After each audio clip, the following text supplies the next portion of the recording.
ndị be anyị ndewonu. Abụ m Amalinze Jere Azị. Ana m ewelite ihe mmemme asụsụ na omenala Igbo. Ana m ebe a na họọlụ Ogbunike ebe a na-ebulite asị na ọ bụ ndị ọgbọ. Mụ na onye isi ha bụ Chibunna Atansi nọ ebe a. Biko aga m agwa ya ajụ ya ka ọ kọrọ anyị ihe anyị na-eme. Nna Chibunna, ndewo. Gịnị ka unu na-eme taa? Anyị na-apụta mpụta ọgbọ. Anyị nwabụ ndị Anataọgụ, ọgbọ Anataọgụ Ogbunike, ndị a mụrụ mgbe a nụsịrị ọgụ 1970, 71, 72. Ọgbọ Anataọgụ aha unu na-ekwu mgbe a mụrụ unu na-aga n'ihu nna. Ife anyị na-eme taa bụ na anyị etolugbo ka anyị soro gbagota n'obodo wee soro doziri obodo anyị bụ Ogbunike. So n'ọnya ka anyị bịa ka anyị pụta anyị wee soro taata ka a ga-alụ obodo ga-amalụ na anyị nwabụ ndị Anataọgụ. A ga-edebe afọ anyị n'ebe otu ọgbọ n'Ogbunike, etu esi eme ya n'Ogbunike n'anya nna anyị. Ndị a bụ ndị ọgbọ Anataọgụ. Unu dum bụ ndị a mụrụ ka a nụchara agha. Mgbe agha be, biko isi na unu ga-arụ ọrụ ịkwalite ọganihu n'Ogbunike. Kedu ọrụ izizi unu ga-arụ? Nke izizi bụ na anyị etinyego aka etinye ogo ife anyị mebego afụrụ anya n'Ogbunike. Dịka gịnị? Fensị taụn ogige họọlụ Ogbunike n'azụ ya. Bụrụ na ị garugo ebe afọ ị ga-afụfụ na anyị etinyego blọk n'elu ya bụ ogige ka ọ wee gbagota. So nke ọzọ bụ na ụmụ anyị ụmụ Ogbunike ndị ga-enene WAEC next year, anyị nwekwara ebumnobi ịkwalite fa ịkwụrụ ife dịka mmadụ 50 opeka mpe 50 mmadụ 50. Yes, anyị ga-akwụrụ fa ụgwọ WAEC next year iji wee fụ na anyị kwalite ọnọdụ agụmakwụkwọ na be anyị. Nna unu na-agbanịkwa, o nwere ndị na-akwado unu n'ego ma ọ bụ kedu ka unu si enweta ego a njọrọ iji wee mee ịkwado ụmụaka ga-elele ụlọ akwụkwọ WAEC? N'ego anyị nwa n'ime ọnwa anyị enwego ka anyị si wee tụkọnyọfụ obere ego wee mee dịka nke ya bụ ngwale n'azụ họl. Nke ife gbasazelu nke a anyị na-afụ ekuzi a ga-eme n'arọ na-abịa abịa bụ tata anyị na-ayọ ọra na eze ndị ga-abịakwudola anyị ka fanyekwa anyị nkwado anyị wee nwee ike wee mmenwu anya bụ nke anyị na-enegazila anya n'ọdịnihu n'arọ anyị ga-afụ abanye nwanechi.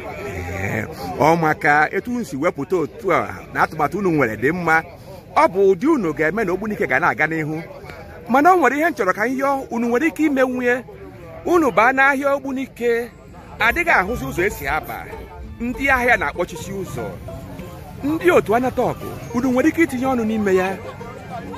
Chansị n'ife anyị ji wee sị na anyị apụtolugo ịgbagota anyị so idozire obodo. Anyị nwekwara ebumnobi ya bụ ife ịfụ anyị nwafụtụrụ ya, nwekwa ebumnobi na anyị gbagota tata a ga-edebanye afọ anyị n'otu ọgbọ n'Ogbunike, abụrụ ofu n'ime otu ọgbọ enwere n'Ogbunike. Anyị nwekwara ebumnobi ilebanye anya n'ife nke anyị kwuru fụkịta na onye olisaba anyị iji mee ka ife wee pụnasị etu ọ kwesịrị. Ị nwere ike izo oku a na-akpọ gị ka ịgba ma ọ bụ ife dị mkpa?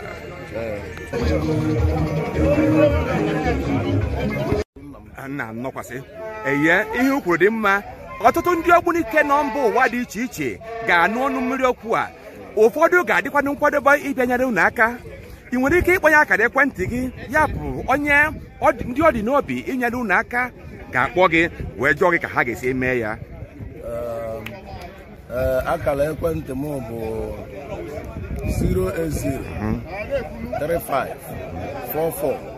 08035449931. Afa m bụkwanụ Mr. Chibunna Atansi. Daalụ ndị be anyị, unu nụrụ ya. Biko anyị na-ekele unu ka unu si wepụta otu a, ọ dịghị ofele. Ọzọ nke ikpeazụ tupu emechie, ndị a bụ ụmụ ikolobịa n'ebe a, ịhụgo ha? Ọ tịara nnukwu ahụ ịchịkọta ha. Kedu ka ị si agba mbọ achịkọta ha dum? Emenwụrọkwa m ya n'ike onwe m ọ Chineke na-enye m ama maka na ndị a bụ ndị amụmụ na fa n'ofu oge ndị amụmụ na fa n'ofu oge so na ọ Chineke na-enye m amara ịchịkọta fa ọ dịrị ọlụ m mfe mana site na amara Chineke aka na-emenwu ya. Nna daalụ biko ana m ekele gị. Abụ m Amalinze Jere Azị esi n'ụlọ mgbasa ozi Amalinze Igbo Educational Media wee na-akpara gị ụbọbọ. Nna ndewo ndewo ndewo. Ndị be anyị unu anụgo onu ya, ọ bụ ndị Anataọgụ bụ ndị onye isi oche ha bụ onye mụ na ya kpara ụbụbọ a wee na-ayọkwa unu nụrụ akara ekwentị ha ndị Ogbunike n'ụwa gburugburu. Biko o nwere onye nwere ihe ọ ga-atụnyere ha biko ka wepụta ka nsọ ọrụ na unu na-anụ biko ndị Ogbunike anyị n'ụwa niile okirikiri onye nkwalụ alụ ya atụnyere fa bụ ife ọ ga-atụpụrụ fa ka o si n'aka ekwentị akpọ fa Ogbunike wee na-aga n'iru. Ama na ọ nwere ndị ọ dị n'obi iwepụta ife nye ndị Ogbunike mana fa mara ka fa ya esi mee ya biko mee ya. Ọ bụkwa na ọfịa ga-arụ ịkpọtụrụ m bụ Amalinze Jere Azị na ụlọ ozi mbụ Amalinze Igbo Educational. Ndewo unu.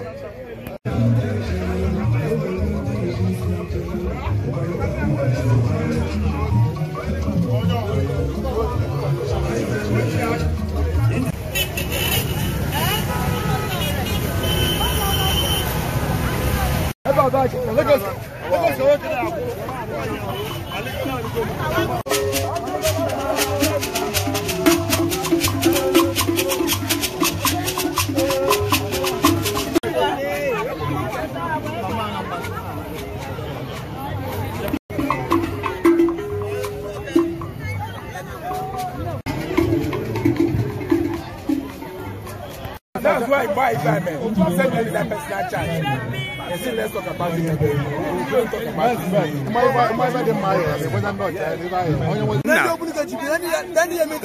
Na ndewo biko ajụjụ anyị ga-abụ na Igbo ihe asụ Igbo kpakpali biko nna ana m ayọ gị ka ị gbaa mbọ zaa ajụjụ nna azụ gị n'Igbo maka Igbo ka m ga-ajụ gị ajụjụ a. Ndewo biko abụ m Amalinze Jere Azị ana m ewulite asụsụ na omenala Igbo. Biko ọ bụ gịnị bụ aha gị?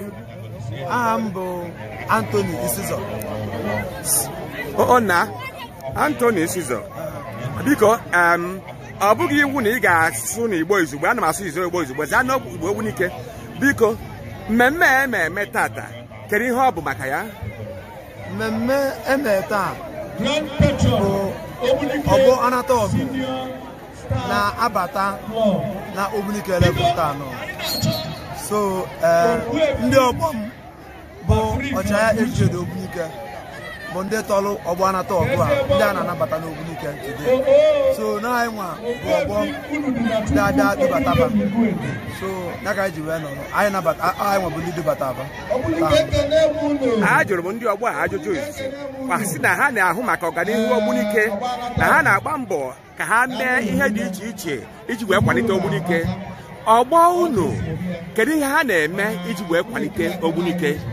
Ibe anyị na-eme ịbanye na ta nhụrụ na nkịta anyị nwa na-eme interlocking na ta nhụrụ a ọgbọ anyị bụ ndị ta nhụrụ aga adago anyị nwa bụ ndị lụkwasị anya penti anya tinye gosumu ọfụ tinye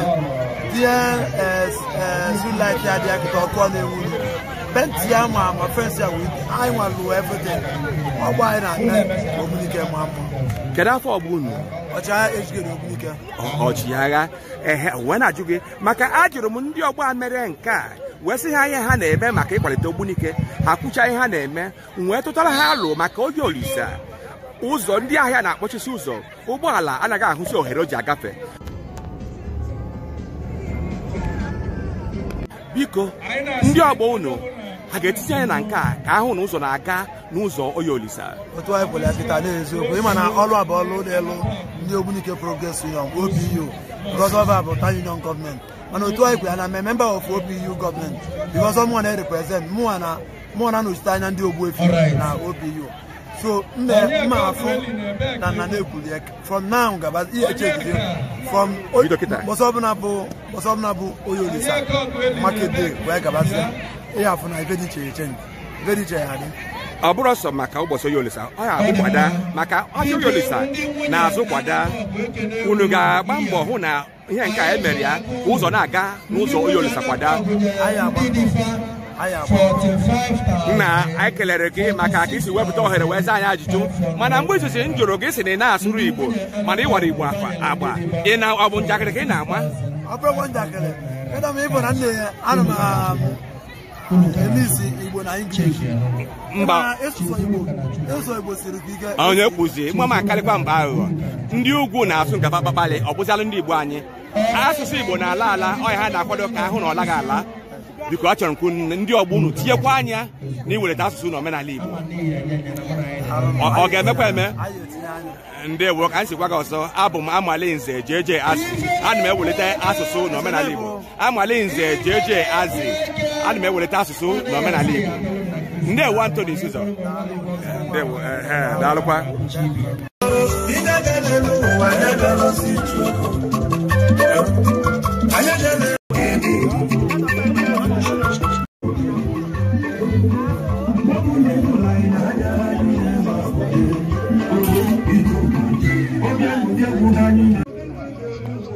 Thank you.